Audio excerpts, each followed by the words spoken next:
So what's up, tribe? How you guys doing? Go ahead and hit that subscribe button, and I hope you like this video. This is going to be your review for Bel Air Season 1, Episode 3. So we picked this episode up with Will, after he got picked up for the drugs in his bag.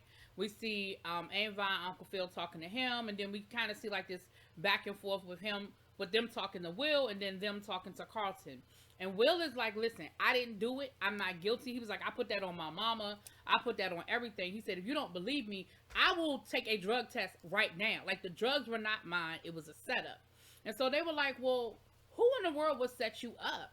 And he was like, Connor. Like, he hated me, I embarrassed him in front of the school. Like, it was Connor. And they were like, well, if it wasn't Connor, who else could it be? And Will was like, Carlton? And so then we see them talking to Carlton. And Carlton is like, I don't know who did it. Connor would never do something like that. I wouldn't do anything like that because we're family after all. And what we learned in this moment is that Carlton is a good ass liar. Because there was absolutely no flinching. Okay? So we find out the next morning that Aunt Vi and Uncle Phil are not going to let it rest. They are determined to find out who did this to Will. So they going up to the school and they about to get into the principal's you know what. So we see Carlton talking to Connor, telling him, listen, you need to fix this because my mama is on this, and what you don't know and don't understand about a black mama is that they are relentless. Because Connor doesn't think it's a big deal. Connor's like, it's gonna, like, you wanted him gone, he's gone. Like, what's the big deal? He was like, I need you to understand that my mama will find out who did it, and my mama will get to the bottom of this. And I don't want to be nowhere near none of this. And if it traces back to you, it's going to trace back to me. You need to fix it. So then Connor's like, well, I don't know. How am I supposed to do it? And he was like, I don't know, but you better figure it out. So then we see that because they have no proof, I guess, Will is actually in in-school suspension rather than being suspended or expelled, pending a full investigation. So we see Uncle Phil and we see Aunt Vi talking to the principal. And the principal is basically like, well, we got a tip saying that somebody, about the drugs. We checked his bag and the drugs were there. And Uncle Phil was like, yeah, but how do you know somebody didn't put them in the bag? Well, the bag, basically like, well, the drugs were there. And they were like, yeah, but he said they're not his drugs and he didn't put them there. So have you checked the tapes? Like, there are tapes all over the school. There are cameras all over the school. Have you checked the tapes? And they hadn't checked the tape. So Aunt Vi was like, wait a minute, what? You mean to tell me that you accused my nephew of doing drugs and you didn't even check the tapes that you have full access to? And that's the whole purpose of them, is because you got security on the grounds? And so they like dug into his ass. And so they ended up rescinding Will's suspension pending them actually checking the damn tapes. I said, you know what? It's a whole situation going on here. But what I thought was cool in this moment was that they believed Will and that they had his back. Like, I found that to be really cool. And I think it went a long way in Will's mind, too, that they had his back, that they defended him, right?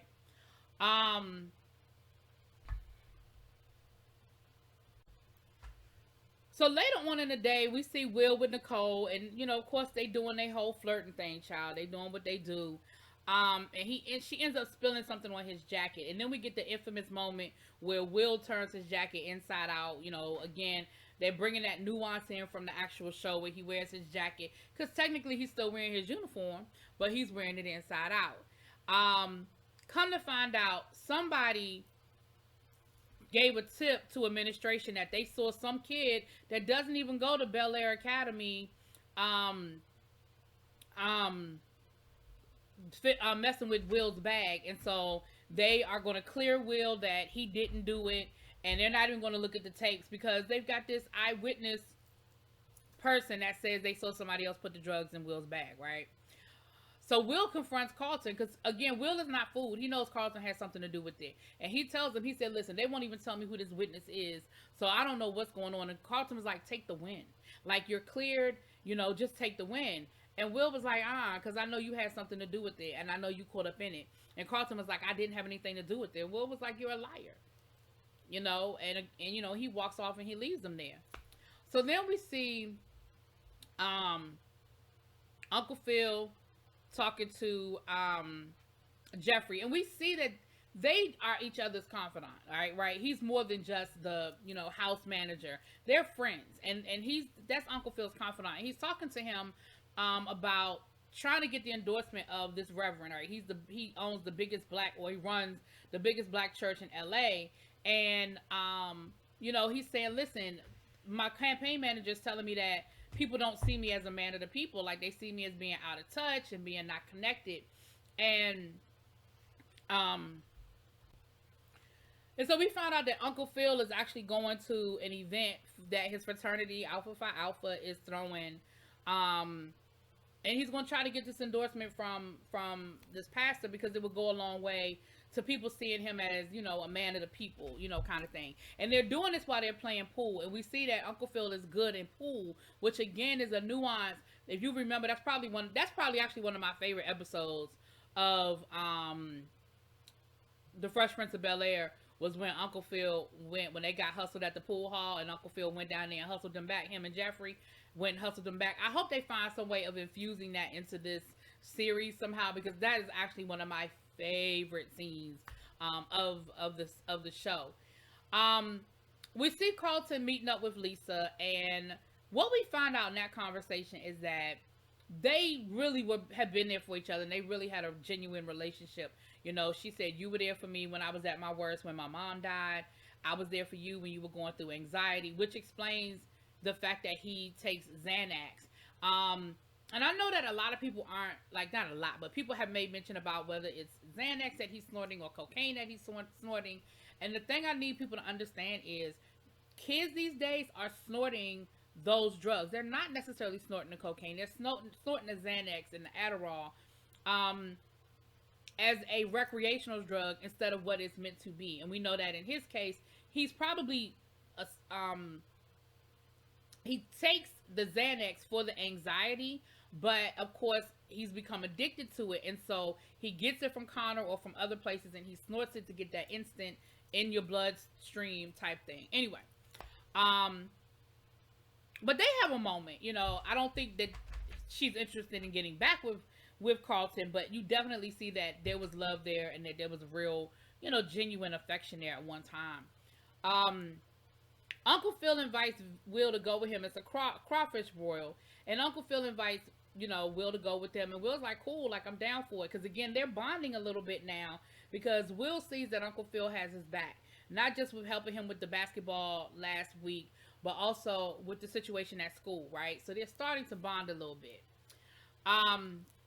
We see that on the flip side, Aunt Viv is having a sorority meeting at the house, like not meeting, but a little get together for her sorors at the house. And she asked Hillary to cook for her, and Hillary was like, well, what you want me to make? It takes me like 5 hours to make, like, it's a lot of work in it. And she was like, oh, come on, Hillary, like, it would be great, would you mind? And Hillary acts like she doesn't want to do it, and then she eventually realizes that this is a setup. Once again, her mother is trying to like set her up to meet certain people and be in the room with certain people, and this is not about, this isn't really about, oh, you're a great cook. This is about, let me put you in the right room with the right people. We'll get back to the two of them, because baby, Carlton is all dressed up and ready to go on the crawfish broil, honey. He said that there's a guy there that he wants to talk to. That's the head of, this great organization he wants to do an internship for, because it'll look great on his application for Princeton. And again, we know that Carlton on the show was obsessed with getting into Princeton, and he's all down for it until he realizes that Will is going. And of course he's like, Dad, Will is going, this has always been our thing. And he was like, yeah, but we want Will to meet new people, and it's no problem with Will going. And again, from Carlton's point of view, I can see where he's upset, but again, it would be ridiculous for the two of them to go to this event and not take Will. Like, that would be stupid, right? The other thing we find out is that later on that day, Will has a basketball game at the same time that Carlton has a lacrosse game, and the family is going to have to split time with, they're going to go to the first half of Will's game, and then they'll go to the second half of Carlton's game. Honestly, I feel like what they should have done is just one goes to one game and one goes to the other. Like, you go, but I feel like both of them wanted to see Will play, and so, but we'll get to that. So we get to the crawfish broil. We have, Alpha Phi Alpha all over. If you know anything about them, they're part of the Panhellenic Council. They're historical black fraternity. Actually, they're the first historical black fraternity, started in 1906. And I feel like this character that's playing Uncle Phil is a legit member of the organization. Now, we know over the last year or so, we've had these shows, these black shows, where people are part of these fraternities and sororities that ain't really a part of the fraternities and sororities, and we've had a couple of faux pas, okay? But because the way this was done, I feel like he really truly is a member. Because on the flip side, with Aunt Vi's sorority, they didn't put a specific sorority on it. They didn't connect her to a specific Greek lettered organization. They just said sorority, sorority, sorority. Now, they gave you the insinuation of AKA because she had on pink and green, but it wasn't blatant like pink and green, and it wasn't specifically stated. So that's why I feel that way. Now, when they get to the crawfish broil, there's a one of Uncle Phil's. He tries to go up and talk to the Reverend, and he sort of blows Uncle Phil off, right? And it's embarrassing, and everybody notices, including Carlton and Will. But he takes it in stride, and he goes off, and he goes to talk to one of his friends, and he's like, man, the Rev just blew me off. I don't know what I need to do. And he was like, look, you're going to have to win him over. You got to, keep pushing and just, win him over. And his friend, I think his name is Darren or Derek, I didn't quite make it out, but that's who he's talking to about the fact that, the Rev kind of blew him off, and he tells him, listen, you got to give him time. You gotta talk him up, and we find out that Uncle Phil's nickname is Yamacraw because he's from Yamacraw, North Carolina, right? And Darren needs a little help getting everything set up. So he asks, so Uncle Phil says, hey, Carlton and Will can help you go get the tables and chairs. And of course, Carlton is not here for none of it. Phil is like, let's go, let's do it. Like, I got it. Tables and chairs, I'll get them. Carlton is not here for it, and he ends up not even helping at all. He's on his phone, ignoring everybody, and pretty much complaining about the fact that he has to do manual labor.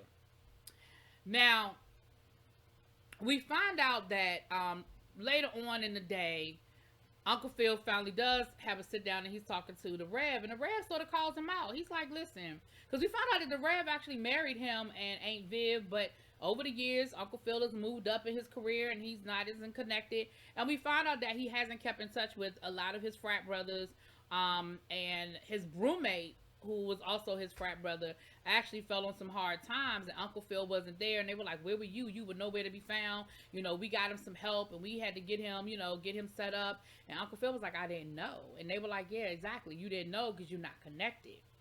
And he basically tells Uncle Phil, like, no, I'm not interested in helping you with your campaign. I'm not interested because you're not the man that I used to know. Like, you left us hanging, and I'm not convinced that you are what's in the best interest of LA. Like, I don't think you're going to do what you need to do.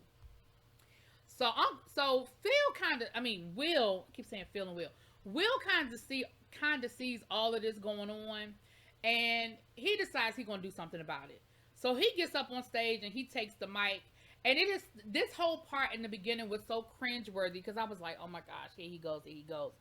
Uncle Phil doesn't know what to do. Carlton is on the sideline like, what is this dude do? No, actually, let me pause that. Carlton actually finds the guy that he's looking for, that he wants to talk to about the internship. And he's talking him up. They're playing chess, and he's saying all the right things. And the guy's really into what Carlton is talking about. And Will actually goes to Carlton to try to get his input and help on what they need to do to help Uncle Phil. But Carlton was like, I'm kind of busy right now. What do you need? Phil's like, nah, that's okay. Will is like, I'll handle it myself. So he said, and then he tries to put in a good word for Carlton. He says, listen, Carlton is a great guy. He would be, a great asset to your internship. You should go ahead and hire him. So, of course, Carlton is like, well, I was going to be a little more, finesse with it, but since my cousin brought it up. And he says, you know what, Carlton, you are the kind of person that I absolutely would love to have on my team. He said, but I actually retired, and I'm not even in charge of the program anymore. He said, you need to talk to Darren. Now, Darren is the same guy that you've been blowing off all day and kind of had an attitude with because he actually asked you to pick up tables and chairs. So Carlton knows that he's sort of blown it because,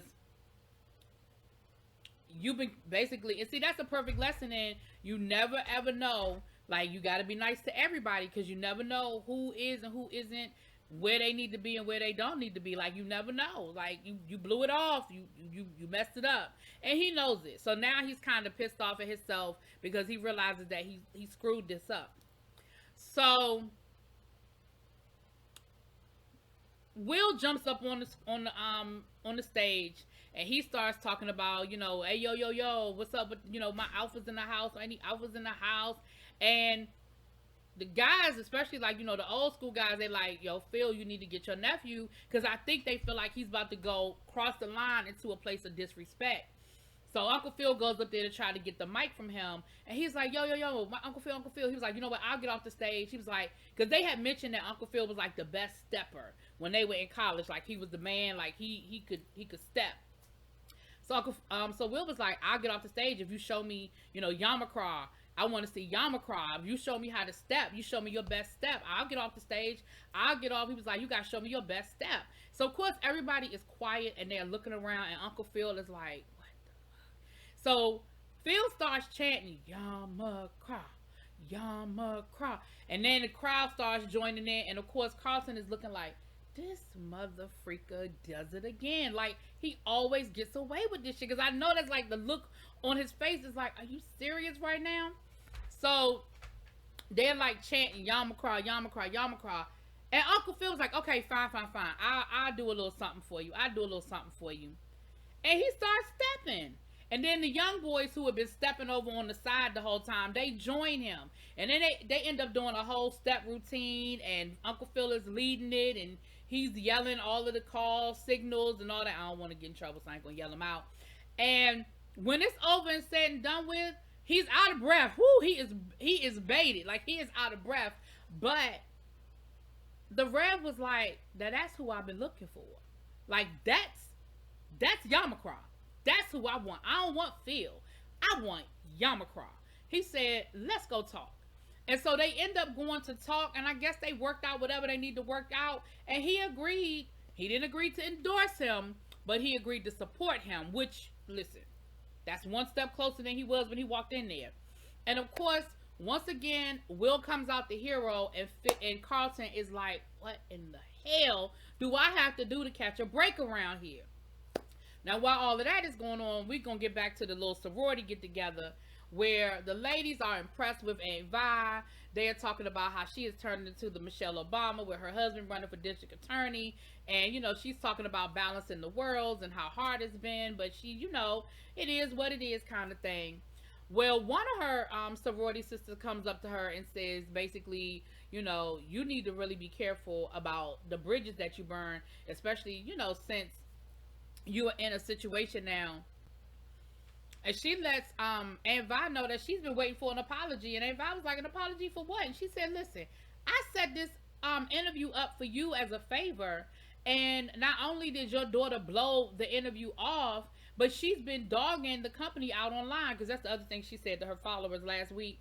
She told them about the fact that they want, what they said about the food and her dress. And, so Aunt Vi was like, well, I didn't know anything about it. So here come Hillary, and Hillary was like, I did it, and I don't regret it. Because what they said to me, they disrespected me. They disrespected, what I was doing. And so, no, I don't regret it. And so her, sorority sister was like, see, that's what I'm talking about. Like, that's my company. That's my job. I did you a favor. And she basically threw it aside without any care of who I am. Or how it would affect me, I should say. So they end up looking at Hillary's video online and seeing what she said. And the majority of the sorority sisters were supporting Hillary. They were like, they said that's the one thing about this generation. They are not in the business of accepting the disrespect. They are not in the business of accepting, that secondary status. They're not going to do it. And they were like, and we got to give props to Hillary for standing up and speaking out. And I don't think she's wrong. Now, I think in her heart of hearts, I think Aunt Vi knows that Hillary wasn't wrong. But she also is frustrated because the other thing that came up is that Hillary is not taking a gap year. Hillary done dropped out of school because she was at Berkeley, because they were asking her when she was ready to pledge, because they was ready for her to, they like, we'll all drive up to Berkeley and pin you, girl. And she was like, oh, well, I dropped out of school. Like, I'm not going back. And of course, that was embarrassing to Aunt Vi, because I'm sure she's been telling all her friends, oh, she's just taking a break. Well, come to find out, she's been out of school for 2.5 years, child. And Aunt Vi is really frustrated. And so one of her girlfriends, who we find out later is an art dealer and is trying to get Aunt Vi to start doing her art again, she said, look, at some point, like, it's all great that she feels the way she feels, but then, you got to push her out the nest. Like, you making it easy for her. She gets to live here rent free in a whole guest house or a pool house, and there's no sense of urgency for her to figure it out, And so, her, again, you see that her and Hillary are, like, arguing about it, and she tries to play it off, but her sorority sister see what's really going on. So everybody ends up leaving, and that one sister is still there, and that's when they start talking to her about her art. And she was like, listen, you stopped doing art after Hillary was born. Your kids are old enough now. When you gonna get back to your art? And she says, listen, that that time has passed. It's not my time anymore. And she was like, no, it's absolutely your time, and you still have, people still, you're talented, and people still need to see your art. And we see one of her art pieces is hanging up on the wall. So just as they're talking about the art and everything, Uncle Phil comes in with the kids, well, the young men, and we find out that the two of them know each other. He speaks to her, she speaks to him, but they sort of kind of give each other that hi Phil, hi Sylvia kind of thing. But we also see that her and Jeffrey got this flirting thing going on. I feel like her and Jeffrey done hit. I don't know, I'm just saying that's how I feel about it. I'm just saying that's my story and I'm sticking to it. I feel like they done hit. Okay. So Carlton, of course, is pissed off because he know he screwed up the situation and he's going to get ready for his game. Will and Uncle Phil, they step in and everything. They all caught up in the moment, and Will's going to get ready for his game. And so then we see, I think I got tangled up. So then we see them at the game, and of course Will is at his basketball game, Carlton is at his lacrosse game. Everybody's at Will's game, mommy, daddy, and sister. Carlton looks up and realizes there's nobody there for him. Carlton's already pissed off about what happened that day. He's already jealous of Will, and then he realizes that there's nobody at his game. So he ends up having a horrible game, to the point where he cusses out the ref, he cusses out his coach, and he ends up getting kicked off the field, and he gotta go in. They send him to the locker room, and we see him get high, we see him angry, and we see him end up getting high. Then on the flip side, we see Will playing the game, and we see his boy Taylor, that's his friend from math class. Him and Taylor, they in sync, right? Taylor has his back. The game is going back and forth, because at first Will started off the game on the bench, but then the coach quickly realized, all right, I need to get Will in this game. So Will is just boom, boom, boom. He's shooting, passing, scoring, giving the assist.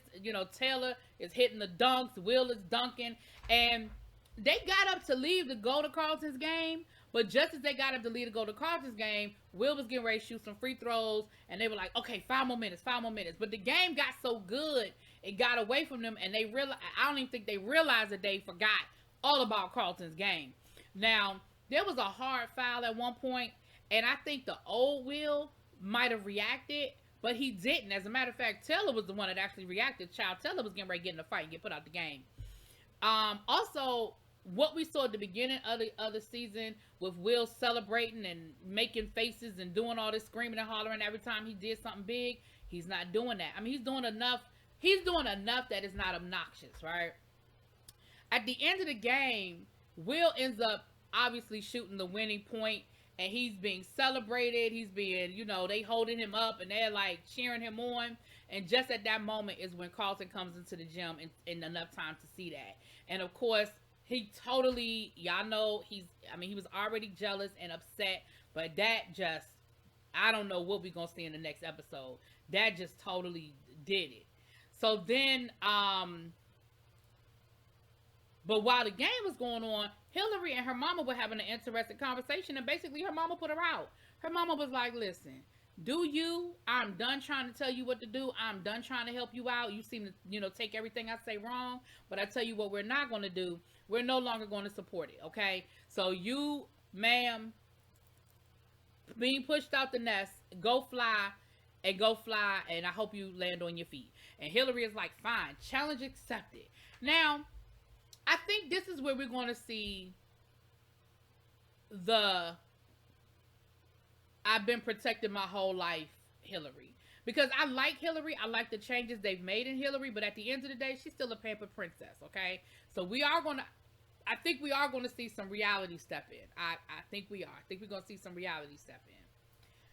So then, also what we see, now earlier in the episode, Will got a weird text message. Now we know Will's phone number changed. So how, and it was a picture of a plane. But it didn't have nothing. I think it said something about, coming to get you or something like that. But then at the end of the episode, we see Rashad and one of his little, block boys showing him a video of Will at the game. Right? And so he was like, oh, I know where you are now. I found you now. So I guess Rashad about to get on the plane to LA, child. Anyway, y'all let me know what y'all think. I'll talk to y'all later. Peace.